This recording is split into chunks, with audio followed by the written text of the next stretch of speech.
શું કે જ્યોત્સનાબેન, કેવું છે? સારું છે. સારું છે. ક્યાંથી આવો છો? ચલાલાથી આવું છું. ચલાળા ગીર. નહીં, ચલાળા દાન બાપુનું ચલાળા. શું તકલીફ હતી કયો થોડુંક. મને કમરની તકલીફ હતી. કમર દુખતી હતી. હા, કમર દુખતી. પછી પગ દુખતા. બે પગ દુખતા. બે પગ દુખતા. પછી મેં સુરત કેટલા સમયથી દુખતું? મને 2 વર્ષ થશે. 2 વર્ષથી, છેલ્લા 2 વર્ષથી દુખતું હતું. તમને ચાલવામાં, ઊભું રહેવામાં, બેસવામાં કમર સતત દુખા જ રાખતી હતી, બે પગ દુખતા હતા. હા, હું સુરત કયો છો તમે? સુરત હું 2 મહિના રહી. હા, ટ્રીટમેન્ટ કરાવી, કસરત મેં 2 મહિના કરાવી, 2 ટાઈમ કરી. થોડોક ટાઈમ મને રહ્યો સારું, પછી પાછી એની તો એમ થઈ ગયું. હા, તો કસરત નો ચાલુ રાખી? કસરત તો ચાલુ રાખી, ત્યાં સિવિલમાં ચલાલાય કરાવતા 2 ટાઈમ. કસરત પછી ના પાડી, પછી બંધ કરી. હા, મટી ગયું. હા, મટી ગયું. પછી પાછું થયું. પછી પાછી હું એકવાર પગ મારો દાદરેથી લપસી ગયો. સમજાય છે કે એના કારણે પાછી તકલીફ થઈ થોડી. અચ્છા.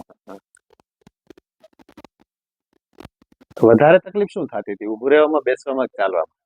બેસવામાં ને ઊભું રહેવામાં બેમાં તકલીફ. શું આમ ટૂંકમાં રહેવાતું નહીં, દુખાવો બહુ ઊભી ન રહેવું. આપણે રોટલી કરવું હોય ને એટલી વાર ઊભી રહો તો દુખાવો બહુ જ થાય. વાકું વળવામાં એમાં બહુ તકલીફ થતી. પછી અહીંની ખબર કેમ પડી? અહીંયા તો મને મારા મામાજી છોકરાને વવે કીધું કે ત્યાં જાવ, ત્યાં સારું થઈ ગયું. એને સારું થયું? હા, એને સારું થઈ ગયું. મારા નણની ભાણકીને અહીંયા સારું થઈ ગયું. એવું છે, 2-3 જણાને સારું થઈ ગયું. હવે તમને સારું થઈ ગયું? હા, મને સારું. આજે લગભગ ચોથી વાર છો તમે? ચોથી વાર. ચોથી વારમાં અત્યારે કેવું લાગે? બહુ જ સારું છે. ચાલવામાં, ઊભું રહેવામાં, બેસવામાં કેવું? ઊભું રહેવામાં નથી એટલો દુખાવો, એક સેજ દુખાવો થાય, થોડીક વાર ઊભી રોટલી કરું ને ત્યારે થાય. કસરત કરશો કસરત કરો, જેવું તેવું થાય. ઓલું જે બહુ થાતું તે નથી થાતું, બેસી જવું પડતું હતું, એ બધું હવે એવું કઈ નથી થતું. બે પગ દુખતા હતા, એમાં કેમ? એમાંય રાહત છે. એમાંય રાહત. કાંઈ વાંધો નહીં. તમારો જે કેસ છે ને, કેસ આ વખતે મેં મુસાફરી કરી છે. આ 15 દિવસ મુસાફરી મેં લાંબી કરી. એવું છે? કોઈ કઈ તકલીફ નથી થઈ? સારું, પડતા નહીં પણ મુસાફરી લાંબી કરી. પડશે તો ચોટીલા સુધી, ચોટીલા પાસે ગામ છે ને, જ મુસાફરી ચલાળા. અમદી રાજકોટ આવી હતી.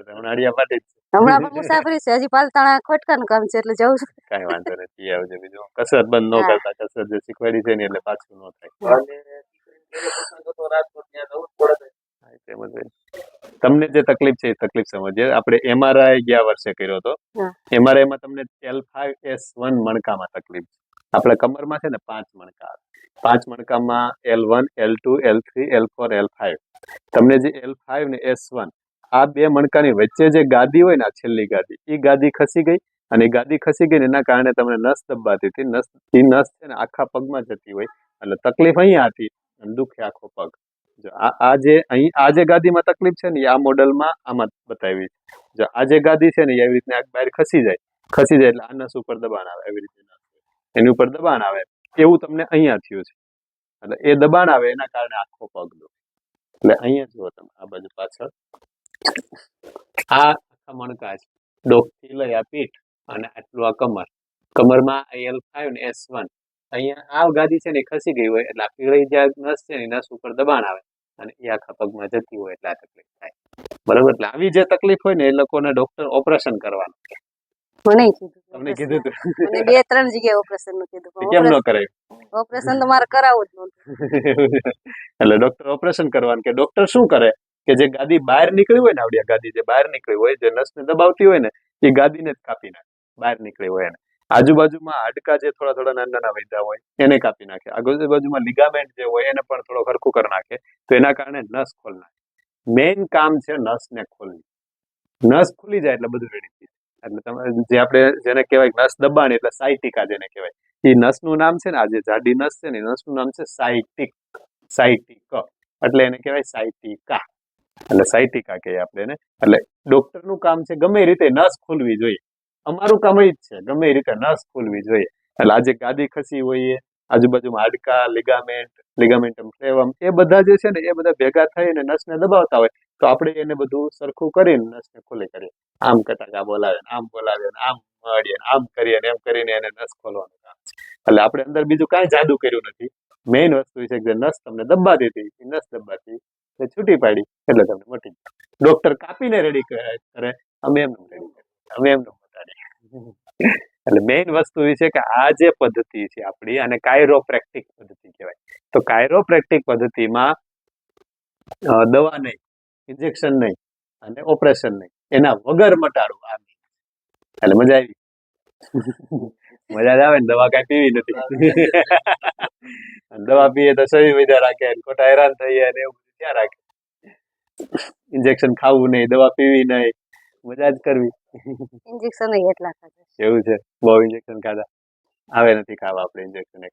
હવે દવાઈ નથી પીવી, ઇન્જેક્શન નથી ખાવા અને ઓપરેશન નથી કરાવવું. બરાબર, એમને મટાડવા. દુખાવાની ગોળી મેં નથી લીધી, મુસાફરી એટલી કરીને તો કઈ તકલીફ નથી પડી.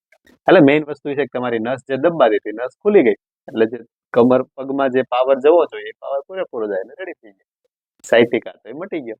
બધા એમ કે આ સાયટિકા આજીવન મટે જ નહીં, એવું ના હોય. સાયટિકા પણ મટી શકે, પણ એની થોડુંક પદ્ધતિ હોય. એ પ્રમાણે જો જીવનને બદલાવે અને હરખું કરી નાખે તો એ પણ મટી જાય. ના મટે એવું ના હોય. પણ ઘણા એમ થાય કે એક વખત મટ્યું પછી પાછું થાય કે ન થાય. પણ પાછું થવાની શક્યતા હોય. કેવું, આવું કંઈક પડીએ કે કંઈક એવું કરીએ તો થાય. એમ કે જે મણકા પાછા ખસે તો તકલીફ થાય, ને તો કઈ નથી થવાનું. અને એમાં કમર મજબૂત થઈ જાય તો કઈ નથી થવાનું, કસરત કરી. બીજું કયો. મેઇન વસ્તુ તમે કહેવાનું છે એ કયો કે આવી તકલીફ હોય તો શું કરાય? દવા લેવાય, ઇન્જેક્શન લેવાય, ઓપરેશન કરાય કે આવું કરાય? દવા તો ન લેવાય, આવું જ કરાય. તમે બધું કરી લીધું? દવા તો મેં 2 વર્ષ લીધી છે, બધું કરી લીધું છે. દવા ન લેવાય. મને આમાં 1 મહિનાથી મને ફાયદો થઈ ગયો. 4 ગુરુવાર, 1 મહિનો 4 ગુરુવાર ભર્યા. ફાયદો તો પેલા વખત થી થયો. હવે તો હાવ એમ સાવ મટી ગયો. પેલા વખત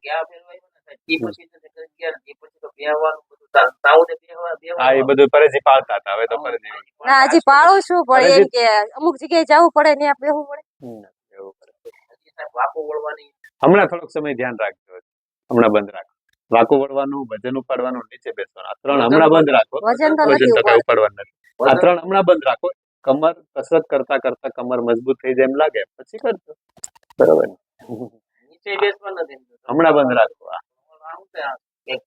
એમાં છે મેઇન વસ્તુ એ છે કે આપણે કમરના મણકાને સેટિંગ કર્યા છે. હવે નીચે બેસીએ, વાંકા વળે કે વજન ઉપાડે, પાછું સેટિંગ જો ફસી જાય થોડોક સમયમાં તો પાછું થવાની શક્યતા રહે. સાહેબ ને પૂછું નીચે બેહવાનું. થોડોક સમય નથી બેવ, પછી બે છે, થોડોક સમય હજી ધ્યાન રાખો. સેટિંગ થઈ જાય ત્યાં ધ્યાન રાખો.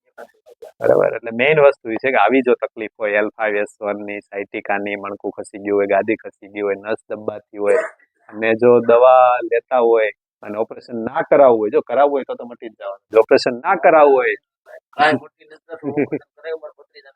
ઓપરેશન કરાવ્યું છે અમે. મારા મોટા જેઠનો દીકરો છે ને, પગ ટૂંકો થઈ ગયો. એવું છે. એટલે કાંઈ વાંધો નહીં, પણ એ તો તોય અમુક ને કરાવવું પડે તો કરાવવું જ પડે.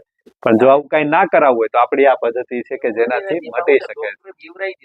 હા, તાત્કાલિક ઓપરેશન કરવું જ પડે. તેમ થાય. આ બેન ને કઈ નહીં થયું.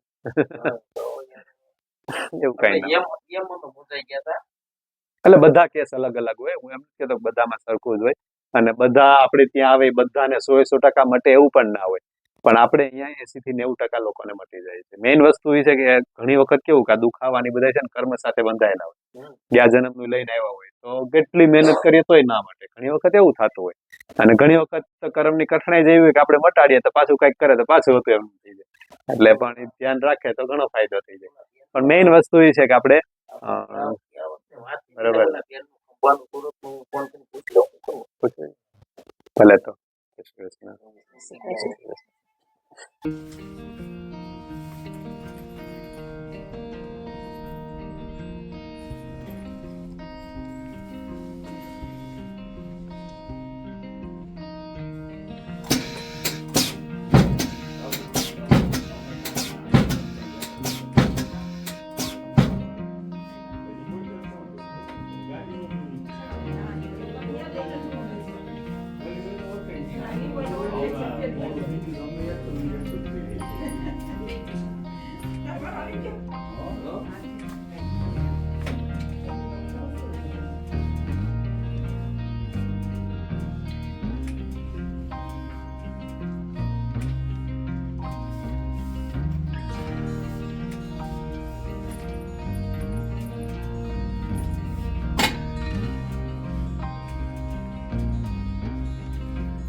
બેન